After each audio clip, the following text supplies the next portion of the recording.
Dear student, स्वागत है आपका अपने यूट्यूब चैनल कौटिल्य क्लासेस पर। हम लोग 11th केमिस्ट्री का एक टॉपिक पढ़ने जा रहे हैं, some basic concept of chemistry, जिसे हिंदी में बोलते हैं रसायन विज्ञान की कुछ मूलभूत अवधारणाएं, जिसमें कुछ जनरल चीज़ें सीखने को मिलेंगी। जैसे पहला टॉपिक है importance and scope of chemistry, जिसके बारे में हम पिछली क्लास में भी कुछ बेसिक पॉइंट बता चुके हैं।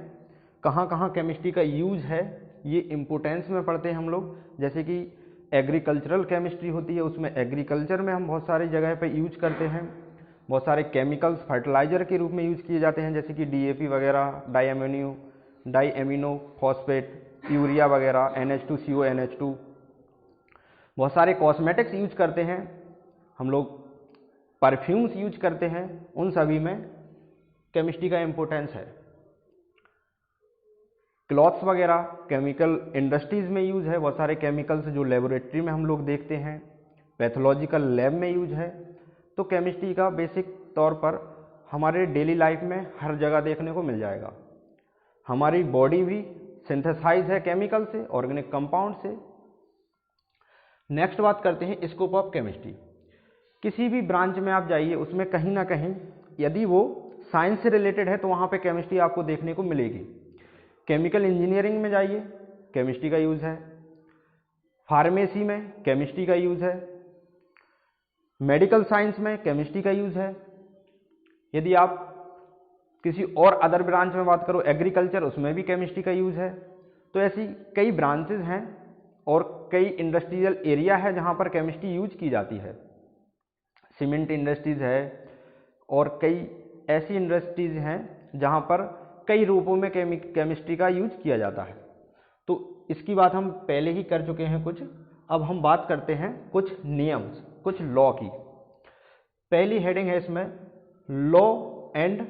लॉ ऑफ केमिकल कॉम्बिनेशन, रासायनिक संयोजन के नियम।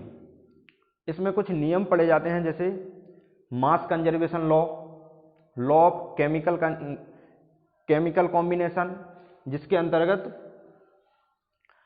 रेसिप्रोकल लॉ, मल्टीपल प्रोपोर्शन, ऐसे कई लॉ हम लोग पढ़ेंगे जो कि नेक्स्ट क्लास में पढ़ेंगे।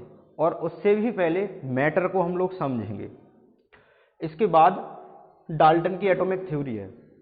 इसमें डाल्टन ने जो अपना मॉडल प्रस्तुत किया था, जिस हाइपोथेसिस के दौरान डाल्टन ने बताया था कि एटम कुछ टाइनी पार्टिकल से मिलकर बना होता है, जो कि न्यूक्लियस में न्यूट्रॉन और प्रोटॉन प्रेजेंट होते हैं और कक्षाओं में, ऑर्बिट में प्रेजेंट होते हैं इलेक्ट्रॉन। इस तरीके से डाल्टन ने इसे समझाया और बताया कि ये नॉन डिवाइडेबल पार्टिकल है, इसे डिवाइड नहीं किया जा सकता, एटम को आप डिवाइड नहीं कर सकते। एटम शब्द एटोमियो से मिलकर बना है, जिसका मतलब होता है नॉन डिवाइडेड पार्टिकल, जिसे डिवाइड नहीं किया जा सकता। डेमोक्रिटस ने इस शब्द का नाम दिया था। और फिर उसके बाद कई और वैज्ञानिक आए, जैसे बर्जीलियस ने भी एंशिएंट केमिस्ट्री में कई ऐसे पॉइंट बताए जिनके आधार पर उनका एक मुख्य योगदान माना गया है, जिस वजह से उन्हें ग्रैंड फादर ऑफ केमिस्ट्री बोलते हैं। उसके बाद जो मॉडर्न केमिस्ट्री में एक साइंटिस्ट रहे हैं, लेवोसियर, तो लेवोसियर को फादर ऑफ केमिस्ट्री कहा जाता है क्योंकि उनका भी काफ़ी योगदान रहा है। तो ये हिस्टोलॉजिकल बैकग्राउंड है। हम बात कर रहे थे केमिकल कॉम्बिनेशन की, तो इसमें कुछ नियम पढ़े जाते हैं। डाल्टन्स एटॉमिक थ्योरी, ये इस थ्योरी के अनुसार एटम नॉन डिवाइडेबल पार्टिकल माना गया है, जिसे हम डिटेल में डिस्कस करेंगे। कॉन्सेप्ट ऑफ एलिमेंट्स, एलिमेंट को समझेंगे। एंशिएंट टाइम में एलिमेंट को 3 तरीके से डिवाइड किया गया है, मेटल, नॉन मेटल और मेटलॉइड्स। जबकि आज हम लोग पीरियोडिक टेबल समझते हैं, उसमें कई एक रूपों में केमिकल्स देखने मिलते हैं। जैसे हम बात करें एलिमेंट्स को, पीरियोडिक टेबल में 4 ब्लॉक के रूप में बांटा गया है, S, P, D, F। पहले जो मेटल, नॉन मेटल और मेटलॉइड हुआ करती थी, आज उनमें कुछ ऐसे भी एलिमेंट हैं जो ट्रांजिशन हो गए हैं, कुछ ऐसे भी एलिमेंट मिलेंगे जो इनर ट्रांजिशन एलिमेंट हैं। तो मेटल, नॉन मेटल या मेटलॉइड तो हैं ही, उसके साथ कुछ और एलिमेंट भी प्राप्त हुए हैं जिन्हें हम ट्रांजिशन एलिमेंट या इनर ट्रांजिशन एलिमेंट भी बोलते हैं। और एलिमेंट कई प्रकार के होते हैं। पीरियोडिक टेबल में 118 एलिमेंट मिलेंगे हमें। Hydrogen, helium, lithium, beryllium, boron, carbon, nitrogen, oxygen, fluorine, neon, ये 10 तक हमने लिख दिए हैं। इनके एटॉमिक नंबर उनके प्रोटॉन पर डिपेंड करते हैं, जितने उसमें प्रोटॉन प्रेजेंट होंगे उतना ही उसका एटॉमिक नंबर होगा।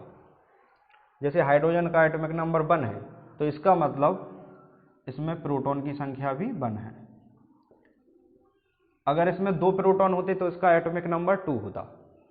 इसमें 1 इलेक्ट्रॉन होता है। और हाइड्रोजन एक ऐसा पार्टिकल है जिसमें एक भी न्यूट्रॉन नहीं होते। कैसे निकालते हैं हम न्यूट्रॉन? इसका एटॉमिक वेट 1 है और एटॉमिक नंबर भी 1 है। जो एटॉमिक नंबर है वो प्रोटॉन की संख्या को प्रदर्शित करता है और जो एटॉमिक वेट है वो न्यूट्रॉन और प्रोटॉन दोनों की संख्या को प्रदर्शित करता है। अगर हम इसमें न्यूट्रॉन की संख्या निकालें तो वेट में से एटॉमिक नंबर माइनस करते हैं तो 0 आएगा। इसका मतलब इसमें न्यूट्रॉन 0 है, एक भी न्यूट्रॉन प्रेजेंट नहीं है। तो इकलौता ऐसा तत्व दुनिया का जो अपने आप में एक भी न्यूट्रॉन नहीं रखता, हाइड्रोजन, और सबसे हल्का तत्व होता है हाइड्रोजन। तो इन सभी के बारे में हम डिटेल में डिस्कस करेंगे। आज हम केवल इंट्रोड्यूस कर रहे हैं कि हमें पढ़ना क्या है, क्या क्या हम समझेंगे आगे की क्लास में। एटम एंड मॉलिक्यूल्स, जैसा कि अभी डाल्टन के अनुसार हमने देखा कि एटम एक टाइनी पार्टिकल है जिसे डिवाइड नहीं किया जा सकता है। किसी भी मैटर को आप डिवाइड करते जाइए तो लास्ट में जो पार्टिकल मिलेगा उसी को हम बोलेंगे एटम। जो डिवाइड ना किया जा सके उसे हम बोलेंगे एटम। तो जो मैटर है, मैटर का क्रिएशन एटम से हुआ होता है। तो एटम एटम मिलकर मॉलिक्यूल बनाते हैं और मॉलिक्यूल, बहुत सारे मॉलिक्यूल कंबाइन होकर कंपाउंड बनाएंगे और कंपाउंड से मैटर का क्रिएशन होगा, मैटर क्रिएट होगा। और मैटर क्या होता है? जो स्थान घेरता हो और अपने आप का कुछ द्रव्यमान रखता हो उसे हम बोलते हैं मैटर। इसको हम नेक्स्ट क्लास में समझेंगे, फिर उसके बाद लॉ ऑफ केमिकल कॉम्बिनेशन समझेंगे। तो अगली बात हम करें मॉलिक्यूल। तो मॉलिक्यूल कभी भी एक या एक से अधिक प्रकार के एटम से मिलकर बना होता है। कुछ मॉलिक्यूल ऐसे भी होंगे जिसमें एक एटम होगा, या वो यानी कि ये कह सकते हैं हम वो एटम भी है और मॉलिक्यूल भी है। जैसे हम बात करें हीलियम, ये एटम भी है और मॉलिक्यूल भी है, जबकि H2 ये केवल मॉलिक्यूल है। तो मॉलिक्यूल एटॉमिक फॉर्म में भी पाया जा सकता है, जिसे हम समझ सकते हैं एटोमिसिटी से। एटोमिसिटी, जैसे हम बात करें इसकी एटोमिसिटी कितनी है? 2। इसकी कितनी है? 1। जैसे हम बात करें C6H12O6, इसकी एटोमिसिटी कितनी है? कार्बन के एटम कितने हैं? 6। हाइड्रोजन के कितने हैं? 12। ऑक्सीजन के कितने हैं? 6। टोटल एटम जितने हुए उतनी ही उसकी एटोमिसिटी कहलाएगी। कितने हो गए? 24। तो इस तरीके से हम एटोमिसिटी भी समझेंगे और थोड़ा बहुत आपको आइडिया लगा होगा किस तरीके से पढ़ना है। Atomic and molecular masses. Atomic mass अगर आपको पता है तो मॉलिकुलर मास भी निकाल सकते हो। जैसे हाइड्रोजन का 1 है तो H2 का निकालना है, 2H है, 1 + 1 कितना हो गया? 2। ऐसे O2 का, एक O का 6 होता, सॉरी 8 and 16, तो 60 + 60, क्योंकि 2 O है, कितना हो गया? 32। इस तरीके से ये भी हम समझेंगे अगली क्लास में। मोल कॉन्सेप्ट की बात करें तो मोल कॉन्सेप्ट किसी भी पदार्थ को कैलकुलेट करने या डिटरमाइन करने का एक कॉन्सेप्ट है या एक यूनिट मान सकते हैं, जिसके अनुसार हम किसी भी पदार्थ को डिटरमाइन कर सकते हैं, उसे प्रदर्शित कर सकते हैं। जैसे मैंने आपसे बात की 1 ग्राम C6H12O6 ग्लूकोज है। बताइए इसमें कितने पार्टिकल प्रेजेंट हैं, कितने एटम प्रेजेंट हैं, कितने इलेक्ट्रॉन, कितने प्रोटॉन, कितने न्यूट्रॉन प्रेजेंट हैं। ये हम मोल कॉन्सेप्ट से निकाल सकते हैं। मोल कॉन्सेप्ट में 3 तरीके के फॉर्मूला आपको मिलेंगे, तो हम थोड़ी सी बात करेंगे इसके बारे में।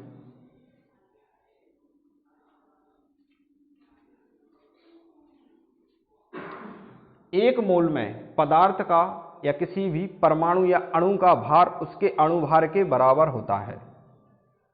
एटॉमिक वेट या मॉलिक्यूलर वेट के बराबर होता है।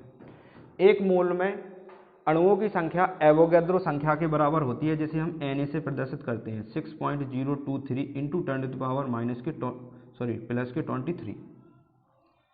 इसी तरीके से एक मोल में आयतन 22.4 या 22,400 होता है। ठीक है, ये आगे भी बात की जाएगी। इसके बाद एम्पेरिकल एंड मॉलिक्यूलर फॉर्मूला। किसी भी फॉर्मूला को आप सिंपलेस्ट फॉर्म में किस तरीके से प्रदर्शित करोगे, ये हम एम्पेरिकल फॉर्मूला के अंतर्गत समझते हैं। जैसे अभी जो एग्जाम्पल लिखा था उसी से समझेंगे। C6H12O6 आप इसे कम से कम कितने सिंपल रेशियो में लिख सकते हो, ये उसका एम्पेरिकल फॉर्मूला बन जाएगा।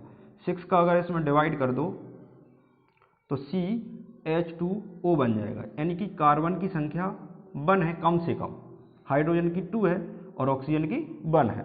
इस तरीके से इसका एक सिंपलेस्ट फॉर्म हमें प्राप्त होता है, जिसे हम एम्पेरिकल फॉर्मूला के रूप में प्रदर्शित करेंगे। बात करें मॉलिक्यूलर फॉर्मूला की, तो ये मॉलिक्यूलर फॉर्मूला ही है। केमिकल रिएक्शंस में हम देखेंगे कि कुछ रिएक्टेंट प्रेजेंट होते हैं, कुछ प्रोडक्ट होते हैं। रिएक्टेंट प्रोडक्ट में इंटरचेंज हो जाते हैं, कन्वर्ट हो जाते हैं एक दूसरे से रिएक्ट करने के बाद।